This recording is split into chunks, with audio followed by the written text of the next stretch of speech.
తెలంగాణలో ఆసక్తికర రాజకీయ పరిణామాలు చోటు చేసుకుంటున్నాయి. బీసీ సంక్షేమ సంఘం జాతీయ నేత ఆర్ కృష్ణయ్య తన ఎంపీ పదవికి రాజీనామా చేయడంతో ఆయన తదుపరి అడుగులు ఎటువైపు అన్నది చర్చనీయాంశంగా మారింది.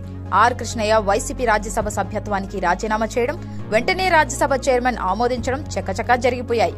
వైసీపీకి రాజీనామా చేసి వస్తే జాతీయ స్థాయిలో కీలక పదవి ఇస్తామని బీజేపీ ముఖ్య నేతలు ఆఫర్ చేయడం వల్లే ఆయన రాజీనామా చేశారనే వార్తలు వినిపిస్తున్నాయి.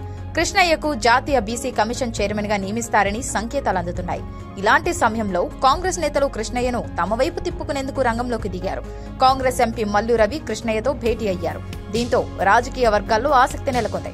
కాంగ్రెస్ లోకి రావాలని తగిన ప్రాధాన్యతతో పాటు కీలక బాధ్యతలు అప్పగిస్తామని మల్లు రవి కృష్ణయ్యకు చెప్పినట్లు తెలుస్తోంది. అటు బీసీ సంఘాల నుంచి కొత్త పార్టీ ఏర్పాటు కోసం కృష్ణయ్య పైన ఒత్తిడి పెరుగుతుంది. ఇప్పుడు కృష్ణయ్య ఏం చేయబోతున్నారు అనేది హాట్ టాపిక్ గా మారింది. ప్రస్తుతం తెలంగాణలో బీసీ ఓటు బ్యాంకుపై దృష్టి సారించిన బీజేపీ ఆర్ కృష్ణయ్య ద్వారా తమ ప్రయత్నం నెరవేర్చుకోవాలనే ఆలోచనతో ఉంది. బీసీ సీఎం నినాదం గత ఎన్నికల్లో బీజేపీకి లాభించింది. ఎన్నికల్లో మంచి ఫలితాలు రాబట్టింది.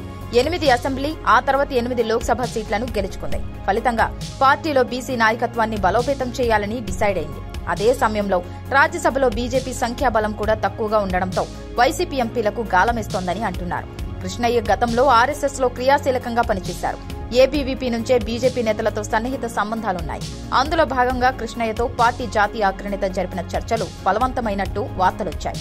ఈ నెల 13న కృష్ణయ్య పుట్టినరోజు సందర్భంగా ప్రధాని మోదీ, కేంద్ర మంత్రి అమిత్ షా జన్మదిన శుభాకాంక్షలు తెలపడంతో ఆయన పార్టీలో చేరబోతున్నారు అన్న వార్తలకు బలం చేకూర్చింది.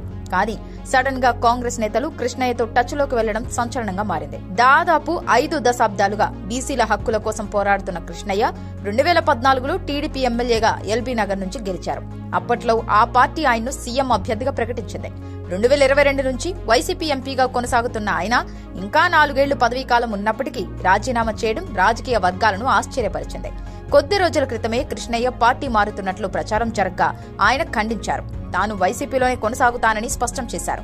కానీ సడన్ గా రాజీనామా చేశారు. బీసీల సమస్యలపై పోరాటం చేసేందుకు పదవికి రిజైన్ చేశారని కృష్ణయ్య క్లారిటీ ఇచ్చారు.